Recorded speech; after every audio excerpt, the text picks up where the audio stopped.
بسم اللہ الرحمن الرحیم۔ السلام علیکم ورحمۃ اللہ وبرکاتہ۔ محترم ناظرین، اس ویڈیو میں حضرت عائشہ رضی اللہ تعالیٰ عنہ کے نبی کریم صلی اللہ علیہ وآلہ وسلم کے ساتھ گزری زندگی کے کچھ واقعات پیش کیے جائیں گے۔ اگر آپ کو ویڈیو پسند آئے تو ویڈیو کو لائک کرنے کے ساتھ چینل کو سبسکرائب کر لیجئے۔ بہت شکریہ۔ حضرت محمد صلی اللہ علیہ وآلہ وسلم کی متعدد بیویاں تھیں، اور حضرت محمد صلی اللہ علیہ وآلہ وسلم اپنی ہر بیوی کے پاس ایک دن گزارتے تھے، لیکن باقی ازواج مطہرات باری والی زوجہ کے پاس اکٹھی ہو جایا کرتی تھیں۔ ابن ماجہ کی روایت کے مطابق ایک بار حضرت عائشہ رضی اللہ تعالیٰ عنہ کی باری تھی، جب حضرت زینب رضی اللہ تعالیٰ عنہ ان کے حجرے میں داخل ہوئیں۔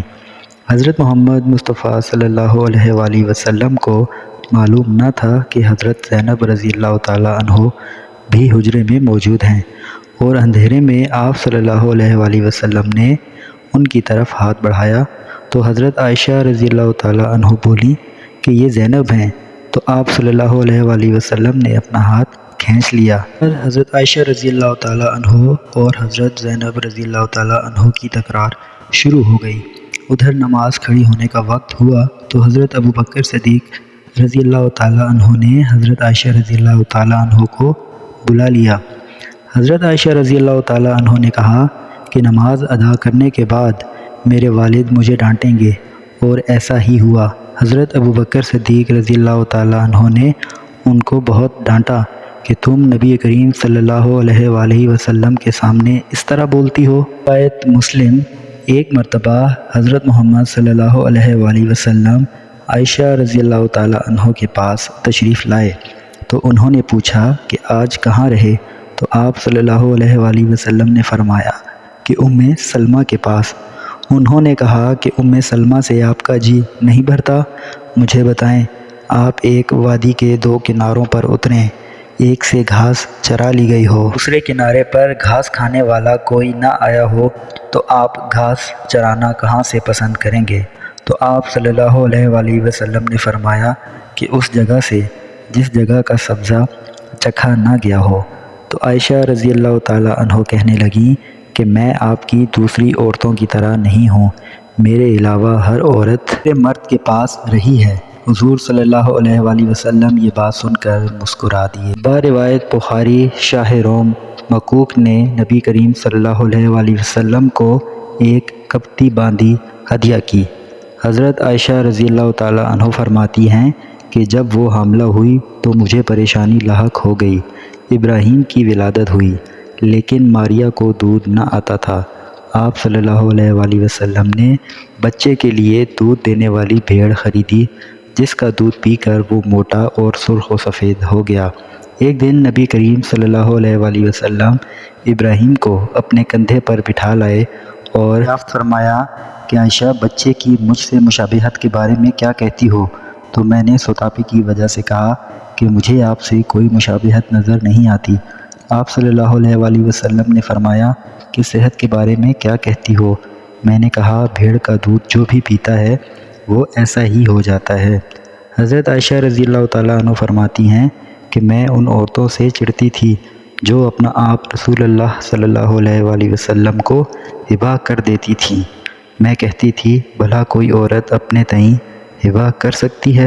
اب اللہ تعالیٰ نے یہ آیت نازل فرمائی کہ اے نبی صلی اللہ علیہ وآلہ وسلم اپنی بیویوں میں سے جس کو چاہیں اپنے پاس رکھیں اور جس کو چاہیں الگ رکھیں، اور جسے چاہیں الگ کرنے کے بعد واپس بلا لیں، اس میں کوئی حرج نہیں۔ تو میں نے کہا آپ صلی اللہ علیہ وآلہ وسلم کا رب آپ صلی اللہ علیہ وآلہ وسلم کی خواہش پوری کرنے میں دیر نہیں کرتا۔ روایت بخاری اور روایت مسلم۔ ابن حجر کہتے ہیں کہ کئی صحابیات نے اپنی جانیں نبی کریم صلی اللہ علیہ وآلہ وسلم کو بخشیں، لیکن رسول اللہ صلی اللہ علیہ وآلہ وسلم کسی ایک کو بھی نکاح میں نہ لائے، کیونکہ یہ آپ صلی اللہ علیہ وآلہ وسلم کی مرضی پر منحصر تھا کہ آپ صلی اللہ علیہ وآلہ وسلم ان کو اپنے نکاح میں لانا چاہیں۔ ابن حجر نے حضرت میمونہ رضی اللہ تعالیٰ عنہ کے واہبہ ہونے کو بھی رد کیا ہے۔ ام المومنین حضرت سودا بنت زمعہ رضی اللہ تعالیٰ عنہ نے اپنی باری کا دن بھی حضرت عائشہ رضی اللہ تعالیٰ عنہ کو دے دیا تھا۔ چنانچہ نبی کریم صلی اللہ علیہ وآلہ وسلم حضرت عائشہ کے پاس 2 دن قیام فرماتے۔ عائشہ رضی اللہ تعالیٰ عنہ فرماتی ہیں کہ حضرت سودا رضی اللہ تعالیٰ عنہ کے علاوہ کوئی عورت ایسی نہیں کہ ان جیسے طور طریقے اختیار کرنے کو دل چاہے، مگر ان میں بھی تندی تھی۔ بروایت مسلم ایک بار صفیہ بنت حیی اور حضرت عائشہ رضی اللہ تعالیٰ عنہ میں جھگڑا ہو گیا۔ دونوں نے ایک دوسرے کے باپ کو برا بھلا کہا۔ نبی کریم صلی اللہ علیہ وآلہ وسلم نے صفیہ سے کہا کہ تم حضرت ابوبکر صدیق کو گالی دے رہی ہو۔ عمر رضی اللہ تعالیٰ عنہ فرماتے ہیں کہ نبی کریم صلی اللہ علیہ وآلہ وسلم کی ازواج آپس میں رشک و رکابت کی وجہ سے حضور نبی کریم صلی اللہ علیہ وآلہ وسلم سے روٹھ گئیں، تو میں نے ان سے کہا کہ اگر حضور صلی اللہ علیہ وآلہ وسلم تمہیں طلاق دے دیں تو مجھے یقین ہے اللہ تعالیٰ انہیں بدلے میں تم سے اچھی بیویاں عطا کرے گا۔ اسی مضمون سے متعلق آیت سورہ تحریم میں نازل ہوئی۔ رضی اللہ تعالیٰ عنہ فرماتی ہیں کہ ایک سفر میں حضرت محمد صلی اللہ علیہ وآلہ وسلم کے ساتھ جانے کے لیے میرے نام کرا نکلا۔ رات کے سفر میں گفتگو کرنے کے لیے آپ صلی اللہ علیہ وآلہ وسلم مجھے اپنے ساتھ رکھتے تھے۔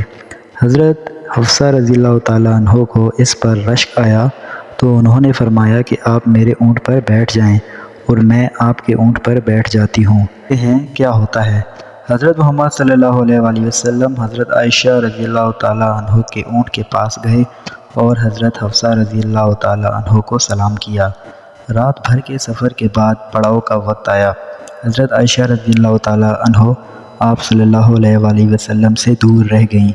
وہ آپ صلی اللہ علیہ وآلہ وسلم سے شکوہ تو نہیں کر سکتی تھیں، اس لیے زمین پر اترتے ہی اپنے پاؤں اذخر گھاس میں ڈال دیے جس میں سانپ اور بچھو ہوتے ہیں، اور رنج کے باعث دعا کرنے لگیں کہ اے اللہ کوئی کاٹنے والا سانپ اور بچھو بھیج دے۔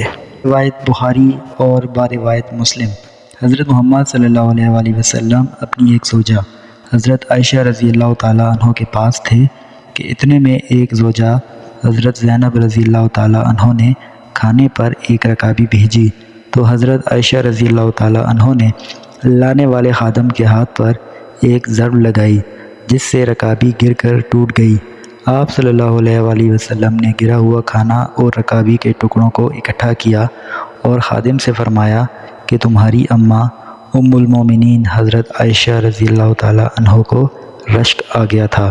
اس کے بعد نئی رکابی دے کر خادم کو رخصت کیا۔